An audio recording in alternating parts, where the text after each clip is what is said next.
자, 그다음에요. 오늘 좀 빨리 하겠습니다. 조국 신당 성공 조건들에 대해서 좀 이제 말씀드리도록 하겠습니다. 자, 물 한 잔 마시고요.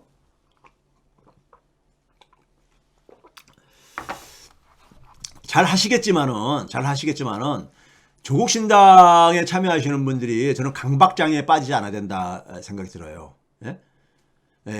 이게 이제는 강박 사고를 갖게 되면 행동도 강박 행동이 나오기 때문에요. 자, 저는 이제 이걸 성공 조건에 대한 조언을 하기 전에 더불어시민당을 만들었던 경험이 있는 사람으로서 이제 제가 하나 좀 조언을 드리기 위해서 먼저 있잖아요. 최근에 지금 이제 우리가 이 공천들 과정들이 진행되고 있잖아요. 진행되고 있는데 저는 이제 그러니까는 그 활동이 일반 국민들하고는 약간 좀 차이가 있다 보니까는 공직에 진출하려고 하는 사람들은 많이 평상시에 접촉할 기회가 많이 있습니다. 공직에 진출해 있는 사람이라든가. 근데 보게 되면요, 대부분들이 공직 진출하는 걸 너무 가볍게 생각해요. 그 얘기는 결국은 뭐냐? 공직 진출을 개인의 그러니까 소위 말해서 입신양명으로 그러니까 저는 많이 생각을 하시는 것 같아. 근데 공직에 진출하려고 하는 사람들은요, 굉장한 책임감이 있어야 됩니다. 제가 이제 그런 식으로 비유를 했잖아요. 저 같은 성격은요, 결벽증이 좀 심해가지고 제가 그래서 공직에 안 나가려고 하는 이유인데, 나가게 되면요, 진짜 야전 침대 하나 갖다 놓고 그 퇴임할 때까지 그 항상 긴장 상태로 그러니까 살 수밖에 없을 것 같아요. 그럼 제가 건강 다 해치잖아요. 그걸 제가 이 나이에 왜 그런 것을 해야 됩니까? 그런 힘든 삶을요. 근데 공직 진출자는 그만큼 그러니까 책임을 가고 거기에 대해서 그러니까 자기가 책임을 다했을 때, 수행을 했을 때 국민들로부터 존경을 받는 거예요. 존경을 받는 거잖아요. 그게 이제 그러니까 반대급부잖아요. 그렇죠? 이제 그런 점에서 이제 이 공직 진출하는 사람들에 대해서 최근에 이제 그러니까 많이 가는데, 이 한동훈이 최근에 이제 운동권 청산론을 이제 얘기하고 있는데, 이건 한마디로 개소리입니다. 예? 이게 뭐냐면요, 우리나라 정치 검찰들이라는 게 기본적으로 과거에 독재 권력이 신현으로 했잖아요. 독재 권력이 신현으로 했잖아. 사실이요. 그래 했잖아요. 예? 그 당시에 뭐냐면은 운동권은 뭐냐면 민주화 운동가들이에요. 예? 민주화 운동가들이잖아요. 이걸 더 옛날로 거슬러 올라가면은 검찰이라는 게 지금 이 정치 검찰이라는 게 뭐냐면 일제시대로 비유한다면 일제 앞잡이 순산으로 하는 이들이었던 거예요. 반면에 운동권은 뭐냐면 독립운동했던 사람들인 거죠. 쉽게 얘기해서요. 네? 그렇죠? 그런데 한동훈이라든가 이쪽 진영한테는 이런 얘기 해봤자 안 들려요. 안 들립니다. 이게 이제 이 소리가 안 들리는 이유는 뭐냐면 우리 사회가 제가 그랬잖아요. 2000년대 이후에 소위 말해가지고 그러니까는 지금은 우리가 보게 되면 그 친일적인 사고를 가지고 있는 사람들이 그냥 막 떳떳하게 그냥 막 지금 이승만도 찬양하고 막 이렇게 하고 앉았잖아요. 그러니까 2000년대 이후에 이 사람들이 이게 그러니까 세상이 그러니까 정상화가 안 되다 보니까요. 부끄럼도 이제 잊어버리고 우리가 왜 그러니까 위축돼서 살아야 돼? 뭐 이런 식이 돼버린 거예요. 그래서 한동훈에게 제가 이렇게 말을 하게 되면 이게 안 들려, 이 사람들은요. 이걸 만약에 이거를 인식을 하면 이런 얘기 못하지. 부끄러워서라도. 예? 자기가 산 삶이 부끄러워서라도 얘기를 못하지요. 최근에 건국전쟁이라는 것을 이상문 미화학에서 건국전쟁, 저는 안 봤지만은 건국전쟁이라는 걸 만든 감독이라는 사람이, 예? 저는 그거 어디서 들어보지도 못하던 감독이던데 보니까는, 그래서 네이버에 찾아보니까는 무슨 김일성의 자녀들인가 하고 이번에 그 건국전쟁 두 편을 만든, 그러니까 수위 다큐 이걸 만든 사람, 두 편뿐이 안 보이던데 보니까는, 그러니까 알 수도 없지요. 제가 알 수도 없었던 거지요. 근데 이 사람이 최근에 무슨 얘기 했습니까? 최근에 지금 파묘가 지금 그러니까는 소위 말해서 영화 이제 이 관람객 수가 그 기록을 세우고 있다 보니까는 본인이 노이즈 마케팅을 하고 싶어서 그런 건지 건국전쟁의 위협을 느낀 좌파들이 건국전쟁을 덮어버리기 위해 가지고 파묘로 분풀이를 하고 있다. 그래서 파묘를 막 열심히 봐주고 있는 거라 이거예요. 좌파들이요. 나는 이 사람 말을 그냥 액면 그대로 받아들이면요, 이 사람은 그냥 병자 같아. 예? 어떻게 이런 사고가 가능해요? 예? 그리고 어쨌든 간에 같은 분야에서 일하는 어쨌든 간에 다른 동료 감독이 영화 만든 건데 그걸 좌파들이 그러니까는 봐줘가지고 자기들이 그러니까 동원해가지고 그러니까는 이 건국전쟁을 돈까지 그러니까 대불해주면서까지 하다 보니까 상대방도 그렇게 보이는가 봐. 예? 그래서 좌파들이 그러니까는 이것을 그러니까는 분풀이로 그러니까 봐줘가지고 이게 저기 올라가고 그 결과로 자기들 건국전쟁이 그러니까는 이게 저기 관람객이 그러니까 안 증가한다 이거죠. 그러니까요. 예?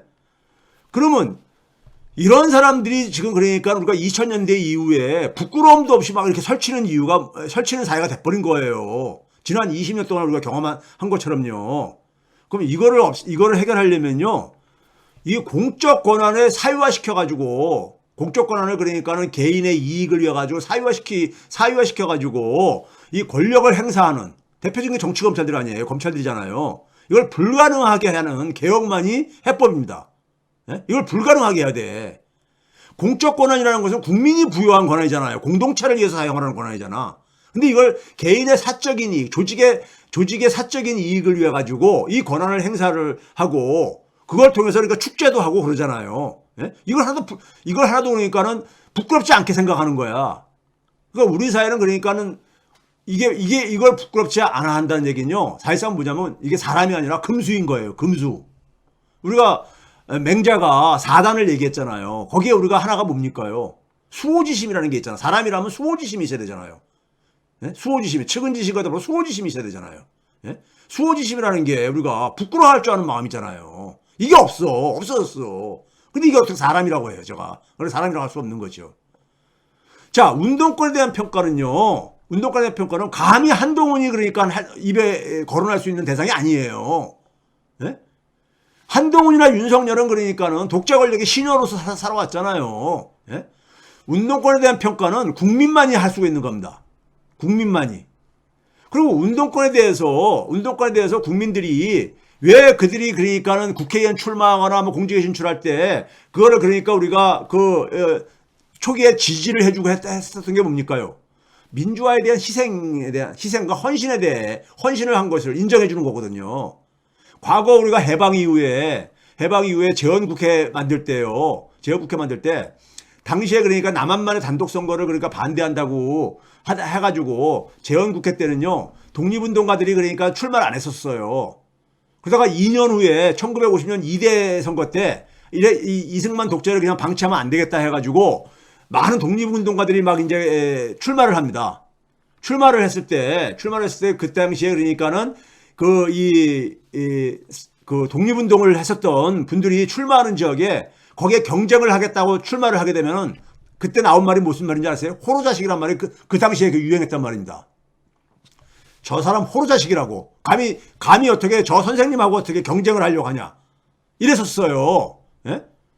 그 당시만 하더라도 사람이 그러니까 부끄러움을 알고 그래야 된다고 해가지고. 예? 그래가지고 결과를 보게 되면은 당시에 성북구 쪽에서 그 조병옥이 출마를 했는데 조병하고 누가 붙었었냐면요. 그건 누굽니까? 조소왕 선생이. 예? 삼민주의를 하고 이 대한민국의 그러니까 헌법의 기초를 만드는 조소왕 선생이 출마했었어요. 그러니까 조소왕 선생하고 조병옥이 붙었는데 그냥 조소왕 선생한테 그냥 묵사발이 돼버렸죠. 그때 나온 말이 뭐냐면은 낙동강 오리가 떨어진다는 말이 그때 거기서 나왔던 거예요. 그러니까 그 당시만 해도 국민들이 그러니까는 독립운동가들을 거의 그러니까 무투표 당선한 적도 굉장히 많았었어요. 무투표 당선으로요. 그러니까 예를 들면, 일제시대 때 독립운동을 한 걸 저분 다 아는데 저분이 출마하는데 거기에 나가서 같이 저분하고 경쟁을 하겠다는 것 자체가 호로자식 취급받았다 이겁니다. 호로자식이요. 그럼 보상을 해줘야지요. 당연히요. 예? 국가와 공동체를 위해서 희생을 한 사람들에 대해서. 그렇죠? 그리고 보상하고 그다음에 국가 운영에 대해서 그런 분들이 국가 운영을 해야 되는 거잖아요. 독립운동했던 사람들이 친일했던 사람이 국가 운영을 하는 게 아니라. 그렇죠? 그래가지고 그 결과가 국회의원이나 장관 등의 공직을 맡은 거예요. 맡은 거죠. 그런데 우리가 그분들이 그러니까는 일정 기간 동안에 저런 기회를 가졌었어요. 근데 지금 우리가 놓여 있는 현실을 보게 되면요. 정치라는 것은 현재 시점에서 우리가 정치는 평가를 해야 되는 거니까요. 민주주의가 대단히 후퇴했잖아요. 민주주의가 후퇴하고 민생은 위기에 빠졌잖아요. 여기에 대한 그렇게 성찰이 필요한 겁니다. 운동권 정치인은 뭐냐면은 운동권 정치인들은 있잖아요. 국회의원을 했거나 아니면 장차관을 했거나 이런 사람들은요. 자신들이 가진 기회를 하려고 해가지고 국민이 자신들한테 기회를 줬어. 국회의원 할 기회, 장관 할 기회를 줬었어. 근데 그 기회를 가지고 무엇을 했는지를 국민에게 보고를 해야 돼요. 예? 보고를 해야 된다고. 그러니까 예를 들어서 지금 소위 말해서 지금 친문이니 친명이니 뭐 이렇게 하는데 그런 거 다 웃기는 얘기예요. 그런 거 있지도 않고. 예? 이재명 대표한테는. 거기에 지금 뭐냐면 누가 가고 있습니까요? 예? 소위 그러니까는 운동권 상징이라고 해가지고 임종석 전 비서실장이 가고 있잖아요. 근데 임종석 비서실장은 자기 자신이 국회의원도 하고 그다음에 뭐냐면 대통령 비서실장까지 하면서 많은 기회를 가졌잖아요. 국가 운영할 기회를. 그러면 그 기회 동안에 도대체 당신 뭐 했느냐? 그걸 보고하고 평가를 받아야 되는 거예요. 예? 그리고 자신이 공직을 그러니까는 그 수행하는 동안에 왜 이렇게 어떻게 했길래 이런 윤석열 정권이 등장할 수밖에 없게 됐느냐. 여기에 대한 그러니까는 반성이 있어야 되는 거죠. 보고가 있어야 되는 거죠. 예? 그리고 그 속에서 뭐냐면 내가 왜 계속해서 국회의원을 해야 되는지, 내가 왜 계속 공직을 수행해야 되는지에 대해서 설명이 필요한 거잖아요. 내가 과거에 대학생 시절 때 전대협 했기 때문에 내가 계속 국회의원 배지를 달아야 돼. 이게 어딨어요? 내가 대통령 비서실장을 했기 때문에 내가 배지를 달아야 돼. 그게 어딨냐고요? 예? 국회의원 된다면 도대체가 왜 국회의원을 하려고 하는지. 그러면 왜 그 국회의원 한다는 얘기를 지금은 그럴싸하게 또 얘기를 하겠지. 하더라 하면요. 그럼 왜 그 이전은 못했느냐? 이걸 설명을 해야지요. 그걸 설명을 해야 되는 거예요. 이게 공직 진출자의 자세지요, 기본적으로요. 자세인 겁니다. 그렇지 않습니까? 저는 그렇게 생각해요. 공직 진출자의 자세인 거죠. 그 다음에 이제 조국 신당에 대해서 좀 얘기를 할게요. 조국 신당은요, 여러분들, 이걸 좀 배경을 이해해야 됩니다. 뭘 이해해야 되냐면요. 조국과 조국 가족의 그 고통에 대한 이해가 필요한데, 여러분들 2019년도 7월 25일 날에 윤석열이 검찰총장으로 취임합니다. 2019년 7월 25일이면 어떤 때냐면요. 2019년 여러분들 7월 초에 아베가 경제 침략을 해왔었습니다. 수출 규제로요. 그런 상황이었었어요. 예? 2019년 7월 2일에 그러니까 아베가 선전포고 하잖아요. 그러고 나서 7월 25일에 검찰총장으로 취임합니다. 그러고 나서 조국을 그러니까는 법무부 장관으로 지명을 했는데 문재인 대통령이 8월 달에 그러니까 청문회를 안 해요. 안 합니다. 예? 지금 그러니까 그 국힘당의 전신이 미래통합당이 안 해요. 그리고 이제 9월 달부터 시작을 하죠. 이게 뭐냐면은 윤석열이 그러니까는 이 준비를 하게 맡긴 거예요. 그래서 9월 6일 날에 인사청문회를 밤새 진행하죠. 하는데 6일 밤늦게 뭐냐면은 표창장 위조 의혹으로 정경심 교수를 사무소 위조 혐의로 기소를 하죠. 기소를 해요. 이게 그러니까 뭐냐면 공소시효 마지막 날이라 7년 마지막 날이라 해가지고 그걸 하죠. 그 당시에 여러분들 다 들어서 아는 얘기지만은 윤석열이 조국 전 장관에 대해서 뭐라고 했습니까요? 권력형 중범죄자라고 그랬잖아요. 권력형 중범죄자. 근데 그 권력형 중범죄자는 온데간데 다 없어져 버렸고 다 무혐의 받고 가족 먼지털이가 돼버렸잖아요. 솔직히 말해서 역대 우리나라 인사청문회 하면서 장관들 있잖아요. 장관들 청문회 할 때 보게 되면은 예? 극소수를 빼놓고는 대부분이 개인적으로 그러니까는 그 구린 것들 많이들 나오고 그랬었잖아요. 근데 그거 가지고 수사나 기소한 적 있었습니까? 없었잖아요. 한 번도요. 예? 한 번도 없었잖아요. 그렇죠? 그러니까 이걸로 인해 가지고 조국 가족이 고통을 당한 거에 대해서 지금 조국 신당을 지지하는 사람들은 소위 말해서 측은지심이 있는 거야. 예? 조국이라는 사람은 그러니까는 소위 이 검찰개혁의 그러니까 희생양으로 검찰들의 기득권을 해체시키려고 하는데 상징적인 인물이었었잖아요. 그 당시에요. 거기에 대한 그러니까 그걸 인해 가지고 정치검찰 조직한테 예?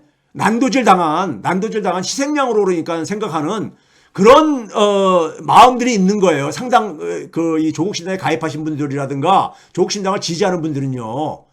그건 인간으로 볼 때는 당연히 그런 거예요. 측은지심이라든가 동정심 이런 거는요.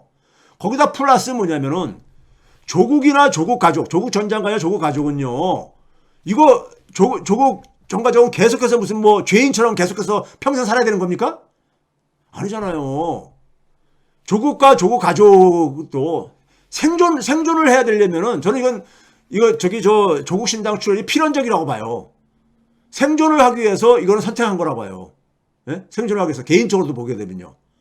거기다 또 어떤 게 있습니까? 조국 신당을 지지하는 사람들의 저거는 뭐가 있냐면요. 민주당에 실망이 있잖아요. 기본적으로요. 민주당에 대한 실망이 있습니다. 그렇죠? 민주당에 실망이 있는 거예요. 그러면은 이 민주당의 실망 이걸 딱 봤을 때 많은 사람들이 떠올리는 게 뭐냐면요. 물 한 잔 마시겠습니다. 열린민주당이 4년 전에 열린민주당이 떠오를 그 연상하는 사람들이 많아요. 다시 어게인 열린민주당이냐. 근데 정치라는 것은요. 4년 전에 정치적인 과제하고 지금 4년이 지난 지금의 정치적 과제는 다릅니다. 똑같을 수가 없죠. 똑같을 수가 없어요. 조국 신당은 열린민주당과 차이가 있어야 됩니다. 차이가 있어야 돼요. 예? 차이가 있어야 된다고요. 제가 오늘 그걸 얘기 드리려고 하는 거예요. 성공하려면은. 왜 그러냐면은 측은지심이나 동정심 가지고는요. 계속해서 막판까지 표를 못 얻어 유도를 못 해내요. 예? 국민들의 표를요. 자, 그러면 지금 뭐냐면은 이 검찰 독재 정권 여기에 지금 그러니까는 온갖 초점을 지금 맞추고 있잖아요. 조국 신당은요. 많은 지지자들도 그러니까는 민주당 지지자들도 이걸 가장 중요한 과제로 지금 생각하고 있잖아요. 예? 생각하고 있잖아요. 그러면 이 검찰 독재 정권의 등장은 문재인 정권의 산물이에요. 이건 부인할 수 없는 겁니다. 문재인 정권의 산물인 건 이건 부인할 수 없는 거잖아요. 이건 뭐 인과 결과로도 그렇고요. 그렇죠? 다 속았다고 이렇게 변명들을 하지만 어쨌든 문재인 정권의 결과물이잖아요. 저는 이거 속았다는 말을 가지고 충분히 않다고 봐요. 문재인 정권에서 제가 그동안 쭉 얘기한 게 뭡니까? 문재인 정권은 촛불혁명의 산물이잖아요. 2016년도 광화문에서 우리가 촛불 시민들이 촛불혁명을 해가지고 만들어낸 정권이잖아요. 그때 얘기했던 게 뭡니까? 나라다운 나라 만들자. 나라다운 나라를 만들자는 게 이게 하나의 그 당시에 외침이었었잖아요. 나라다운 나라는 두 가지였었습니다. 하나는 뭡니까요? 함부로 할 수 없는 나라. 저 예국 강대국들 예세가 함부로 할 수 없는 나라 만드는 거. 대외적으로는. 내부적으로 뭡니까? 국민이 진짜 주인인 나라 만드는 거. 이 양대 과제였었잖아요. 네? 과제였었잖아요. 이게 문재인 정권이에요. 근데 문재인 정권에서 첫 번째 과제는 제가 그동안 수차례 얘기했지만 첫 번째 과제는 어느 정도 그래도 그 노력도 했고 성취도 있었죠. 그 최종적인 결과물까지 못 만들어내서도 그렇죠? 그럼 우리가 환희에 빠지기도 했었잖아요. 2018년도에요. 예? 북미 정상회담, 남북 정상회담 등등으로 해가지고요. 그렇죠? 근데 우리가 국민이 진짜 주인인 나라 만들기 위해서는 실패했잖아요. 솔직히 말해서요. 제가 그래서 모피아 문제를 얼마나 얘기했습니까요? 초창기에 문재인 정권 지지하는 지지층들이 제가 그러니까 홍남기 비판하고 모피아라고 비판할 때 왜 홍남기 비판하는 거는 그러니까 바로 이제 문재인 정권 비판하는 걸로 이렇게 등식화시켜가지고 굉장히 저를 공격했던 사람들 많이 있었어요. 근데 저는 국민이 진짜 주인인 나라를 만들어야지만이 대한민국이 정상화된 나라다운 나라가 된다고 이렇게 저는 봤던 사람이기 때문에, 예? 그래서 그 문제는 그러니까 제가 계속 지적했던 거 아닙니까? 그리고 제가 문재인 정부의 그러니까 부동산 정책은 실패했다고 제가 이렇게 얘기했던 것이 실제로 우리가 그 당시에 이 서울 주택가격 연평균 증가율을 보게 되면요. 2017년 5월 달부터 2020년 5월 3년간은 연평균 한 5.9%씩 증가하다가요. 나머지 1년 5개월 동안은요. 1년 그러니까 6개월 동안은요. 연평균 15% 증가합니다.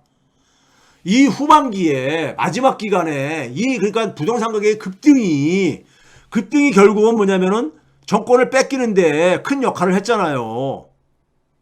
그렇죠? 큰 역할을 했잖아요. 이것이요. 그러니까요. 그렇죠?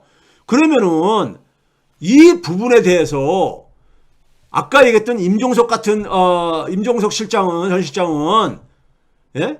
그리고 친문 정치인들은 자기가 친문이라고 이렇게 스스로 가는 사람들은요. 고민정이라든가 이런 사람 국회의원들은 뭘 하게 되냐면 문재인 민주주의 한계에 대해서 인정을 해야 되는 거예요. 민주주의 완성 못했잖아요. 예? 문재인 정권에서요. 예? 국민이 진짜 주의 나라 만들기 못하다 보니까는 민주화가 취약하다 보니까 이게 금세 무너진 거 아닙니까? 이 정치 검찰들의 장난에 의해 가지고요. 예? 이걸로 엄청 고통을 받잖아요, 국민들이요. 그렇죠? 그럼 여기에 대해서 인정을 해야 돼. 예? 본인이 그러니까는 이 친문 정치인이라고 자처하는 사람들이라면요. 문재인 민주주의 한계에 대해서 인정을 하고 거기에 대한 그러니까 자기들의 성찰 속에서 이거를 그러니까 국민들한테 사실대로 인정을 하고 그다음에 내가 어떻게 하겠다는 것을 얘기를 해야 되는 거죠. 근데 그런 얘기 하나도 없잖아. 예? 고민정 의원 입에서 그런 얘기 나온 적 들어봤습니까? 아니면 임종석 실장 입에서 그런 얘기 나온 게 들어본 적 있습니까? 없잖아요. 예? 지금 친명이 중요한 게 아니라니까는. 친명이 중요한 게 아니라 지금 이 부동산 가격 급등으로 인해 가지고 대한민국 경제뿐만 아니라 예? 이 가계부채가 제일 많이 증가했던 때가 이 문재인 마지막 기간 때였었어요. 문재인 정권. 제가 과거에도 여러 수치를 보여드렸지만은 예? 그리고 그걸로 인해서 벼락거지 된 사람들이 되게 많잖아요. 벼락거지 된 사람들이요. 예? 피해본 사람들이요. 제가 이걸 수치를 그동안 여러 번 얘기를 했잖아요. 예? 그러면은 지금에 있어서 그러니까 우리가 뭐냐면 검찰개혁 못지않게 국민들이 이렇게 민생에 있어서 위기에 빠진 것에 대해서 일말의 책임은 져야 되는 거예요. 문재인 정권에서도요. 예? 그러면은 친문 정치인들은 2024년 현재 내가 왜 정치를 해야 되는지, 국민들이 왜 자기를 지지를 해줘야 되는지 여기 이유를 설명해야 되는 겁니다. 이유를 설명해야 되는 거야. 그러면 조국신당은 있잖아요. 조국신당은 우리가 예를 들어서 지금 그러니까 우리가 이 열린민주당 하게 되면 여러분들이 볼 때는 거기에 상징적인 이 정치인들이 최강욱, 김의겸 의원 이런 의원들이잖아요. 이분들 그러니까 선명성에 있어서 민주당 국회의원들보다 훨씬 더 높지요. 선명성에 있었어요. 그런데 이 선명성 이미지를 넘어가지고 구체적으로 이뤄낸 성취는 무엇인가? 여기에 대해서도 평가가 필요한 거예요. 그래서 제가 4년 전에 열린민주당에서 멈춰서는 안 된다는 얘기예요. 4년 전에 열린민주당으로. 지금 검찰 독재를 해체시켜야 되는 것은 당연한 과제입니다. 당연한 과제인 거예요. 이게 국민이 진짜 주인 나라 만들기에 우리가 핵심은 뭐냐면은 소위 말해서 공적인 권한을 국민에게 돌려주는 거예요. 특정 집단이 그것을 사유화시켜가지고 자기들의 그러니까 조직의 이익을 위해서 그러니까 그것을 행사하는 것을 더 이상 용납하지 않게 검찰 권력 해체하는 것은 한 가지죠. 여러 가지 과제 중에 한 가지인 거예요. 네? 과제 중에 한 가지인데 문제는 뭐냐면은 그것만 가지고 안 된다는 얘기죠. 왜 그렇습니까요? 검찰 독재 해체한다고 해가지고 대한민국 지금 굉장히 힘든 경제적인 삶이 굉장히 힘든 많은 분들의 민생이까지도 해결됩니까? 민주주의가 다시 그러니까 또 국힘당으로 정권 바뀌게 되면은 다시 또 이게 그러니까는 도로함이 타불이 되지 않는다는 보장이 있습니까? 그렇잖아요. 이거는 국민들한테 실질적인 권력을 줘야 되는 거예요. 국민들의 실질적인 권력은 뭐냐? 경제 권력입니다. 경제적인 힘이에요. 경제적인 힘. 경제적인 힘이 없으면요. 말짱 도람이 타버립니다. 민주주의에 우리가 경제적인 민주주의가 정치 민주주의의 근본 토대이듯이 국민들의 경제적인 힘을 그러니까 만들어줘야 돼요. 그렇죠? 즉 제가 그동안 늘 얘기했듯이 경제 권력을 국민에게 찾아줘야 되는 겁니다. 조국 신당에 이게 안 보여요. 아직 시간이 조금 남아있는데, 그러니까 지금 조국 신당은 지금 뭐냐면은 민주당보다 먼저 움직이는 정당이 되겠다고 하잖아요. 좋아요. 먼저 움직이고, 그 다음에 뭐냐면은 좀 더 개혁적으로 끌고 가겠다는 거 아닙니까? 그럼 그 개혁의 내용이 뭐야 되느냐? 검찰 권력 해체만이 아니라 이겁니다. 국민들의 경제적인 힘을 강화시켜줘야 돼. 국민들은 지금 대다수 국민들은 검찰 권력 해체하고요. 별로 자신의 지금 어려운 삶하고 연관성을 잘 못 찾는 사람도 많이 있잖아요. 예? 국민들의 경제적인 힘을 강화시켜줘야 돼. 경제적인 힘을요. 그러니까 지금 보게 되면은 지금 이제 시작이지만은 시간이 얼마 안 남았습니다. 3월 초 넘어가게 되면은 그때부터는 굉장히 바빠집니다. 예? 정치 일정이요. 제가 해본 경험으로 볼 때는요. 그 3월 초까지는요. 이 소위에서 조국 신당이 뭘 할 것인가에 대해서 해야 되는데 이게 그러니까 문재인 정권이 못한 거, 국민이 진짜 주의 나라 만들기에 적어도 양대축은 뭐냐? 공적인 영역에서만 얘기하는 겁니다. 언론은 있잖아요. 사적인 영역이기 때문에 제도만 그러니까 우리가 손보는 것이고 조선일보 우리가 강제로 우리가 해산시킬 수는 없잖아요. 예? 그렇죠? 그러니까 검찰 권력하고 모피아 권력이 이게 양대축인 거예요, 지금요. 공권력을 그러니까 사유화한 집단들이, 예? 힘 있는 세력들의 그러니까 이 하수인 역할을 하는 게 정치 검찰들하고 모피아들 아닙니까? 예? 그런데 검찰 권력 해체만, 지금 신장식 변호사 같은 경우도 검찰 권력 해체와 언론개혁 이걸 얘기하고 있는데 조국 신당에 보게 되면은 진짜 민주주의의 토대는 뭐라고요? 국민의 경제적인 힘을 강화시켜주는 겁니다. 경제적인 힘을요. 그래야지만 민주주의가 불가역적이 되어져요. 다시 바꾸고 안 됩니다. 그거를 제가 그게 아니라 제가 이 책을 쓴 이유가 이 책에 답이 있거든요. 이 책에 답이 있다고요. 예? 이 책에 답이 있어요. 국민에게 경제적인 힘을 찾아줄 수 있는 대안을 제가 그동안 방송에서 쭉 얘기하고 이 책도 그래서 썼다 그러잖아요. 조국 신당이 성공하려면요. 검찰 권력 해체만 가지고는 안 됩니다. 그렇게 되게 되면요. 결국 어떻게 비춰질 수 있냐면은 조국의 이건 조국 전 장관을 제가 모독하게 쓰는 편이 아닙니다. 일반 국민들 중에서 그렇게 생각할 수가 있다는 겁니다. 뭐 어떻게 하냐면 조국의 한풀이냐. 예? 조국하게 되면은 검찰 권력에 의해서 난도질 당한 희생의 상징적인 존재잖아요. 그럼 이게 그러니까 적대적인 그러니까 갈등으로만 보이는 거야. 근데 조국 신당은 한 걸음 더 나가야죠. 한 걸음 더 나가서 우리는 그러니까 우리 공동체와 우리 국민들의 삶을, 그다음에 우리 사회의 민주주의의 질적인 그러니까는 진전을 만들기 위해서 이걸 지금 우리는 하는 것이다. 사적인 한풀이가 아니라, 예? 물론 사적인 한풀이라고 생각하지 않고 하고 있죠. 근데 그렇게 몰아갈 수 있다니까요. 예? 그렇게 분위기가. 검찰 개혁만 내치면은요. 검찰 해체만 내치면은. 예? 그리고 더 중요한 거는 다시 이게 정권이 바뀌더라도 바꾸하지 말아야 될겠습니까? 예? 다시 후퇴하지 말아야 되지 아니냐고요. 우리가 문재인 정권 때 선진국으로 등장했다가 갑자기 그러니까 저기 아프리카 수준의 후진 국가로 전락하는 이런 일이 되풀이돼서는 안 되잖아요. 그러려면 국민에게 실질적인 힘을 줘야 돼요. 국민에게 실질적인 힘은 뭡니까? 경제력이지 뭐예요. 경제적인 힘입니다. 그래서 제가 그랬잖아요. 사회소득하고 사회금융을 도입하면은 최대 한 523만 원을 1년에 첫 해만 하더라도 523만 원을 그러니까는 최대 받을 수가 있다. 저 하위소득자들은. 그리고 중산층까지도 한 300만 원 이상을 그러니까 1년에 받을 수 있다 그랬잖아요. 예? 그런 경제적인 힘을 길러줘야죠. 그래야지만이 그 민주주의의 효능감을 느끼고 정치에 대한 효능감을 느낄 게 아닙니까? 예? 그래야지만이 민주주의가 후퇴가 안 되죠. 그걸 없애려고 할 때 저항할 게 아닙니까, 국민들이요. 조국 신당이 그러니까는 열린민주당도, 예? 열린민주당처럼 그러니까 우리가 선명성만 가지고는 부족하다는 겁니다. 예? 즉 뭐냐면 우리가 어떤 사회를 만들어야 되는지, 그래야 어떤 사회를 만들어야지만이 제2의 윤석열 같은 이런 이 괴물이 안 등장하는지, 예? 여기에 대한 그러니까 깊은 고민이 필요하다 이겁니다. 그래서 이거를 그러니까는 이 방향으로 조국 신당을 더 채워야 됩니다. 채워야 되는 거예요. 예? 저는 부르지 마세요. 저는 부를 일도 없겠지만은 저는 부르지 마세요. 저는 부르지 마시고, 하여간 조국 신당을 제가 방법은 다 가르쳐줬으니까는 거기에 할 수 있는 인물들 많이 있습니다. 그러니까는 조국 신당이 내세우는 것은 국민이 진짜주의 나라 만들기를 표방으로 해가지고 검찰 권력 해체와 그다음에 국민의 경제적인 힘을 그러니까 찾아주는 거.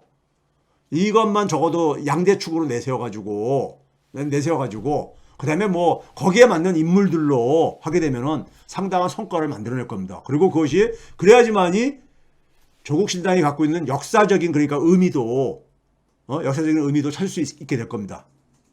자, 제가 오늘 하고 싶은 것은 이 정도로 그러니까는 나머지는 뭐 거기 저기 괜찮으신 분들이 많이 있으니까는 괜찮으신 분들이 많이 있으니까요. 그렇게 해가지고 우리가 어차피 조국 신당에 대해서도 좀 이제 부정적이나 소극적으로 평가하시는 분들 그렇게 할 필요 없어요. 그렇게 평가한다고 해서 이게 없어지지도 않고요. 네? 그러니까 어차피 역사에 기여를 해야 되는 거예요. 정당이라는 것은 정치 결사체라는 것은 하나의 사회적인 자산이 돼야 되는 거예요. 자산이 돼야 되는 거거든요. 그렇게 해가지고 그래야지만이 이재명의 민주당도 이재명의 민주주의를 그러니까 더 선명하게 내세울 수가 있는 거예요. 지금 가끔가다 보게 되면은 여의도 권력들한테 끌려다니는 느낌 안 받아요? 이재명 대표가 끌려다니는 느낌 안 받냐고. 그러니까 공개적으로 견인도 해야 되는 거예요. 예? 그러니까는 이거를 그러니까 조국 신당이 치고 나오면 돼요. 치고 나오면 조국 신당을 되게 지지하는 분들이 되게 민주당에서도 진성 지지층들이 많이 있으니까는 그 내부에서는 그러니까는 별 잡음이 없을 거라고 저는 생각합니다. 자, 그래서 여러분들 제가 드리는 개인적인 조언이에요. 개인적인 조언이고 제가 4년 전에 경험한 거하고를 그때하고는 다른 상황이기 때문에 시대적인 관계도 달라졌고 이게 그리고 정치라는 것은 항상 공동체에 기여를 해야 되는 거거든요. 목표는 기여를 해야 되는 거거든요. 그래서 뭘 기여를 해야 될 것인가는 4년 전하고 지금하고는 다를 수밖에 없는 거래요. 다를 수밖에 없는 겁니다. 자, 그런 점에서 조국 신당이 성공하기를 바라고요. 성공을 해야지만이 우리 공동체도 도움이 되는 거니까요. 도움이 되는 것이고 조국 신당의 당원으로 참여하신 분들은 제 오늘 조언을 참고로 해가지고 멋진 작품을 만들어 주기를 부탁드리겠습니다.